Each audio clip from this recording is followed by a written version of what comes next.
episode of The Dog Show features Julia Sakr. Julia is the founder of Potty Plant, Australia's first real grass dog toilet subscription service. With Potty Plant's subscription grass plan, you get fresh grass delivered to your door when you need it. It's the perfect potty training partner for apartment living. In the interview, we discuss apartment potty training for dogs, why fresh grass is better than pee pads, and we also reveal an exciting new dog bed business that Julia has launched. Okay, Julia, thanks so much for coming on the Dog Show today. I really appreciate having you on. Hi, Will. Thanks for having me. No worries. So let's start with something nice and simple. I want to hear a little bit more about your dog, Barney, and your history with dogs. So can you tell me a bit more about Barney? Yeah, so I got Barney as a puppy in 2013, and we lived in an apartment. And basically, I really struggled with toilet training him in the apartment because we had no easy access to a garden or somewhere natural where he can pee and poo. And at that moment in time, all that was available was, puppy pads and fake grass. And so each day I would find myself, taping up all these puppy pads on the balcony just for him to, in the hope that he wouldn't miss and he'd use them. And I had to take them down because, they'd get blown away by the wind. We lived on the 5th floor. And it wasn't really working because, sometimes he would, make the mark, but then other times he'd go pee, in the kitchen or elsewhere in the house, in the apartment. And then I also tried fake grass because that's all that was available at that time at Pet Barn. Just really struggled with it. And, so I decided, okay, I'm going to try, he didn't have any issues going to the park and doing his business there. So I thought about, bringing some grass inside and I wanted to see how it would work with him. Cool. So what type of dogs, Barney? Sorry, I'm just trying to jump back a little bit before we jump in and talk about Potty Plant. But I went too fast. No, that's fine. So Barney's a Samoyed. Samoyed, yeah, cool. Actually, I interviewed Alex Hines, who's part of the Bondi vet. She's the Queensland vet for that, and she has a Samoyed as well. It's obviously a popular dog. Yeah. What about Samoyeds attracted you to them? I just love how they look like little teddy bears and they're always smiling. So they're called the smiling dogs because, you see them running towards you and they've got this huge grin on. And I guess that's what I really loved about them. Yeah. I mean, they're a beautiful looking dog. How have you found apartment living with a Samoyed? Well, look, they're very active dogs. So as long as you take them out regularly, which I do, I work from home mostly, and if I do go to the office, I take them with me. So it's not really an issue when we come back to the apartment. They don't need a lot of space at home. As long as you're fulfilling their, exercise needs every day, then I think you can have any dog in an apartment as long as you do take them out regularly and, if they're active, you just get them burnt out and they'll come home and sleep. So it's okay. You're in Bondi, is that right? Yeah, I'm in Bondi. Does Barney go to the beach at all? Do you like taking him to the beach or? Yeah, we love taking him to the beach. So I've also got another Samoyed called Chewbacca. Oh, cool. The double. It's not just Barney now, they love the beach. So we take them to North Bondi Rocks in the summer, they jump off the rocks and they swim, in the deep end.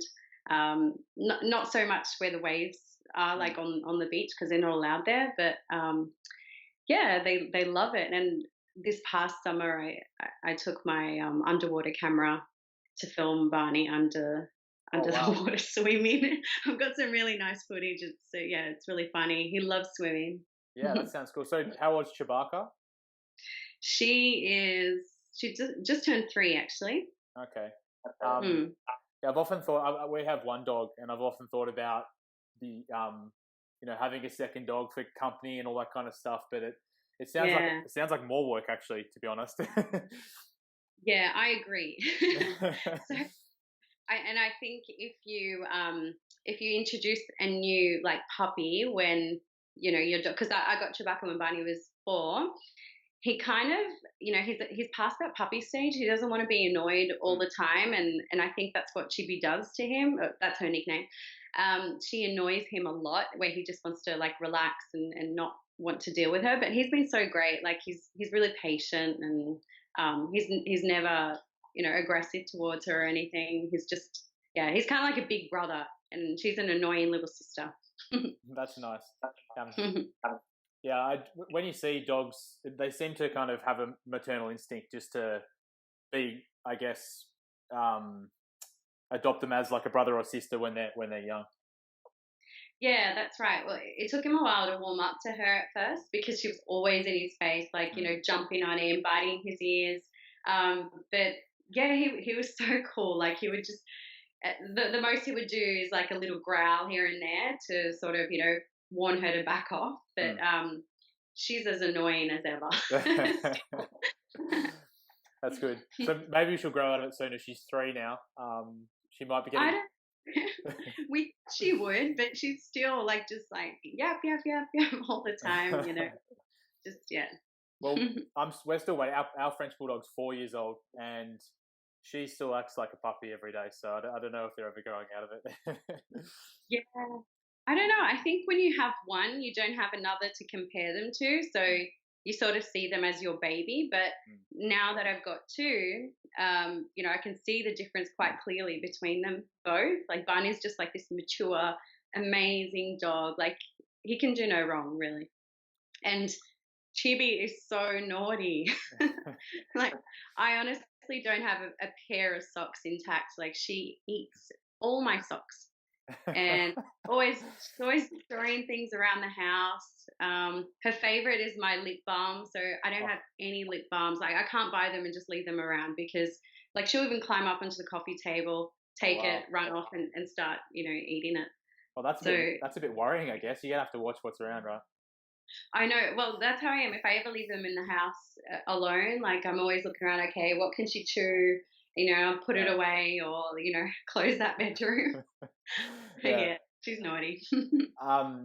That's a good segue actually into Potty Plant. So do they have their own separate potty plants in the apartment? Yeah. No, so they've got 2, but it's funny. They both use one to pee on and one to poo on. Oh, okay. So one's for number 2 and one's for number 1. And yeah, they just they share them both. Oh, that's good, I guess. Yeah. Yeah, it's not like a girls and a boys bathroom. Did you have were there any struggles initially when you had the new puppy come in, like with the training process? Like was Barney at all territorial around where they went to the toilet and stuff, or? No, I actually found it easier the second time around because I found that Chibi would just follow what Barney's doing. So he kind of showed her where to pee and poo. And if you ever have a dog that's, you're struggling to get them to go somewhere, the best thing you can do is get another dog's pee to put in that spot because they'll want to remark. So I think it really helped her by having Barney's scent there before her. Take me back again to when Potty Plan all started and like the process that you were going through to, come up with this idea of creating, a section of grass and everything like that. Yeah, so I got Barney in the apartment and basically he was just peeing and pooing everywhere. And at that stage, there was only puppy pads and fake grass that you could buy to toilet train your dog. So I was using puppy pads and lots of it. I was taping them down on the balcony, and we lived up on the 5th floor, and any gust of wind would just blow them away. So I had to tape them down with sticky tape every single day. And like by the end of the day, I felt so bad, like throwing away all this plastic and, it's just waste, and it wasn't biodegradable or anything like that. So I got frustrated because I kept cleaning up after him as well. It's not like he was doing all his business on the puppy pads. He was also doing it inside the hat and inside the apartment on the carpet and everywhere else he had access to. And another thing that I noticed with the puppy pads is, so because I was treating him every time he'd do it on the puppy pads, as in good boy, he did it in the right spot.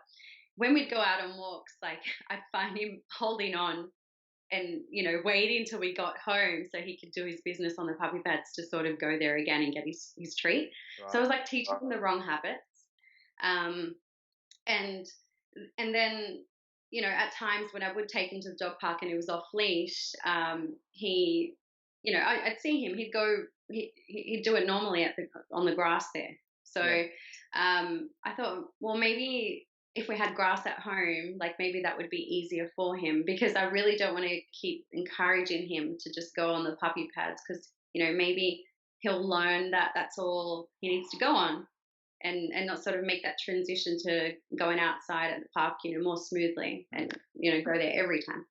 So that's when I started experimenting with a slab of grass, and I was surprised by like how quickly he took to it. But there was the issue of having like dirt and muddy footprints all over the apartment. So then I thought, okay, well, maybe it needs to have a container that's sort of puppy proof as well, where he can't access the soil underneath or nibble on the edges. That's when I started thinking about creating something. Yeah, that makes a lot of sense. As you were talking, and then you got to the point in the end, but it made me start thinking, like if they just go on the pads all the time, then eventually, they might always just want to do that. And habits are really hard to break, right? Once they start them. So yeah, that's right. Like on walks, I'd find that he wouldn't readily go to the toilet outside, and he'd sort of just hold on, and then as soon as we get home, he'd go do it on the pee pads. But when we're at the dog park and he's running off and we're there for quite a while, like he'd do it naturally on the grass like he's meant to. So it's all about what they're used to doing in those short few weeks, like 8 weeks or so when they're first at home. So how important do you think it is, I guess, potty training at that very young age, as soon as you kind of get a puppy into your apartment or your house, compared to like then trying to create a habit later? Like you kind of had half of the experience there, but it's so important. So puppies have a window of like up until they're about 16 weeks.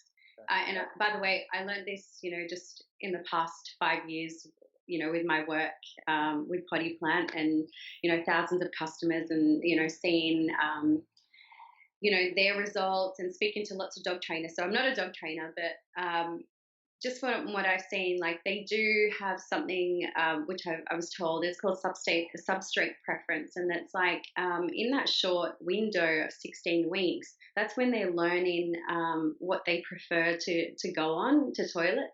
So if they're always feeling like pee pads under their paws as they're eliminating, that's kind of the blueprint that's going to set them up for the rest of their life. So that's why personally I think puppy pads and fake grass are teaching the puppy the wrong thing, and you're more likely to have accidents on your carpet, because carpet does feel like puppy pads in a way, like for a puppy.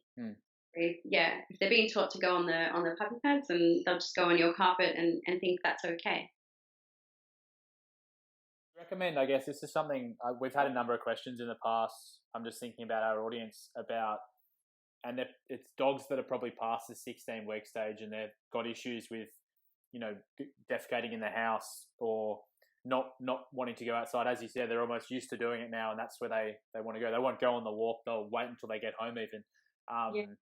Do you think that using the Potty Plant process is something that could help those dogs as well? Yeah, absolutely. I think using the Potty Plant in addition to like active restriction in the house. So you don't want your dog to be walking around the house and peeing and pooing where he pleases, even if he is over the like 16-week mark, or even if he's not a puppy anymore. You still want to create that boundary and sort of minimize the times that he does do it in the wrong spot, because the more he does it in the wrong spot and he's like smelling himself all over the house so he can smell his pee and poo, he'll want to remark again and again. So if you have the potty plant where you're showing him, okay, this is where you need to go, actively take your dog by the lead to the potty plant as if you're taking him on a walk, and, you know, wait for them to finish their business. Once they do their business, praise them, reward them. And, you know, if this happens over many times, then eventually your dog's going to learn to do the right thing. If you had to summarize, like, okay, let's just say I've just got a new puppy and I asked you, how do I potty train my puppy? I live in an apartment and I've just got my potty plant. What process would you recommend? Do I start with it inside? Do I put it out on the balcony and only allow them to go out there? Kind of what's like a 3 or 4 step process I should take? Okay, so it depends on the configuration of your apartment. If you are able to have your puppy set up on the balcony, and, you know, it's safe, as in the puppy's not going to get rained on, it's not too much sun, it's perfect temperature, I would say set up a playpen on your balcony, put the potty plant inside the playpen, and that way, you know, if you need to leave for a few hours, you know, your puppy's safe inside this little enclosure and it's not going to get up to mischief, and also can take itself to the potty plant when it needs to go to the toilet. One thing that I would not recommend is allowing your puppy to just walk around the apartment as he pleases, and where, you know, because, you know, their bladders and their bowels are so small. If they happen to be standing in your kitchen, they're going to eliminate there. So restriction is the number one thing. Yeah. Would you ever put the potty plant inside as a transition phase? Yeah, look, you can put it inside, and like a lot of our customers don't have balconies, so they do put the potty plant inside. If you are at home with your puppy, like if you're working from home nowadays and you are able to be there actively, you can, you know, have your puppy tied up, puppy's leash tied up next to you, you know, while you're working away. Just make sure you take your puppy out to the potty plant, whether that be inside or outside, and you know, after those times, like, you know, waking up, eating, sleeping, eating, drinking, and playing, all those times your puppy has got a full, you know, bladder and a full bowels ready to go. So you have to sort of time, you know, when you take your puppy out to the toilet, and just keep a diary as well.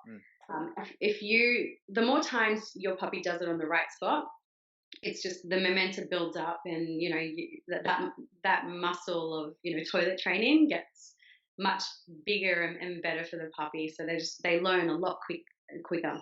That's a great tip, actually, that keeping a diary. I never thought of that, because they're on some sort of schedule, right? So if you can start to understand what that schedule is, maybe you can set an alarm or something on your phone, and then just take them out when they're ready. So yeah, that's right. And so some of our customers, you know, want to crate train. So crate training is also a really great tool, but it only works if you're there to actively take the puppy out every few hours or so. And your puppy does need to be introduced to crate training, you know, really gently and slowly. So they have to enjoy being in the crate. So just think about the alarm. Like if you're crate training overnight, make sure you do set your alarm every few hours. I know it's not fun. And take your puppy out to the potty plant from the crate. That was one thing I noticed when we first had our puppy, is like how much it was like having a child. I don't want to compare it to like having a child, but like the amount of work that is required to potty train and all this kind of stuff it's a lot of work. It is a lot of work. That's right. I wouldn't recommend to, you know, do it at the same time. Get a puppy when you've still got like a child that you're toilet training. Yeah, that could be a lot of work. Yeah, double the work. You mentioned that puppy pads were an issue that you found when you were potty training Barney. Do you see any other mistakes that owners make whilst potty training that maybe they could just, like simple things they could overcome? Yeah. Don't let your puppy run around the house. This is a big thing. Like we get so many customers let us know. They're like, oh, we've got the potty plant, and the first week, my puppy is so smart, went to the potty plant straight away and did a business there. But she's still she's still peeing and pooing in the kitchen. And our first question is like, why was she in the kitchen in the first place? Yeah.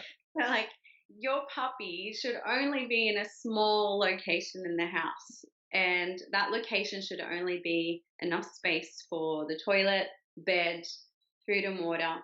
There's a common misconception that puppy needs to be plain and overly excited in the house, but really, like, the puppy should just be sleeping, and this is a time for you to foster that that calm, those calm habits, like staying in the bed, staying in one location. We don't want to overexcite a puppy. So yeah, my number one tip would be just don't overexcite your puppy. Encourage them to sleep, because a calm puppy will learn toilet training a lot quicker. Okay, so like the big takeaway would be in my summary is to, during that opportune training time, which is before the 16 weeks, if you have the chance, to keep them restrained in a certain area so you can do all of your training in that spot. Absolutely, yeah. Okay, so just quickly before we finish up the interview, as well as being the founder of Potty Plant, you've also got another business called Barney Bed. So do you want to just tell me a little bit about the inspiration for Barney Bed and how that all happened? Yeah, so Barney is like in his seventh, he's 6.5 now. Yes, he's in his 7th year, well, about to start. And I could not find any like nice beds that also offer him that orthopedic support and comfort. And then if you had a really nice bed, you can't, like, they're really impractical to wash. So yeah, like it's a similar thing. Like it was born out of the need to want to buy something like that. So yeah, that's how designed the Barney Bed, and yeah, like we've made it really nice, fits in with your your house furnishings, and easy to wash. All you have to do is zip off the cover and throw it in the washing machine, and it never ever stinks. So the inside of it is covered in a water resistant lining, so it's basically going to be the last bed you buy, because it'll protect it against all those horrible smells, and yeah, it'll never sag as well. So it provides your dog with the orthopedic support, and not just for aging dogs, but also for puppies and and middle-aged dogs. They all need the support, and there's never an early time to start. Yeah, that's interesting. The smell thing's interesting because my wife's always pretty much getting to the point where it smells so bad that, I mean, you can wash it, but it never really gets rid of the full smell in a way. Eventually, just throw it out and get a new bed. Yeah, it ends up being a waste, and it's a waste of money, and it just ends up being in landfill. One thing that I only buy something if I'm going to use it all the time. I don't want to buy something that I end up throwing away. So that was a big thing for me with the Barney Bed. We made it from really strong materials that are built to last, and yeah, we always want to wash the cover, and not ever have to throw away the bed. So yeah, like I've had mine for nearly 2 years now, and each time I wash the cover, it's brand new. And that's what a lot of our customers tell us as well. Like, it looks brand new after each wash. So yeah. Great. So where can people find out more about Barney Bed and Potty Plan and everything that you're doing? So yeah, if you follow us on Instagram, so at Potty Plant, we've got lots of toilet training tips there as well for puppies and adult dogs as well. Barney Bed is at the Barney Bed, and also on our website, so pottyplant.com.au and barneybed.com.au. Yeah, I noticed on Instagram, like, you're always doing some great videos and stuff as well. So yeah, I recommend everyone going to check that out. I'll leave all those links in the notes for the show and let everyone know where they can find you. So Great. Thanks, Will. thanks so much for the interview. It was great. I really enjoyed it. And I think everyone will get some really good tips about potty training their puppies, or even if they've got, older dogs they're trying to train for an apartment. There's some huge tips in there. Thank you. Well, thanks for giving me the opportunity to speak on your podcast. You're welcome.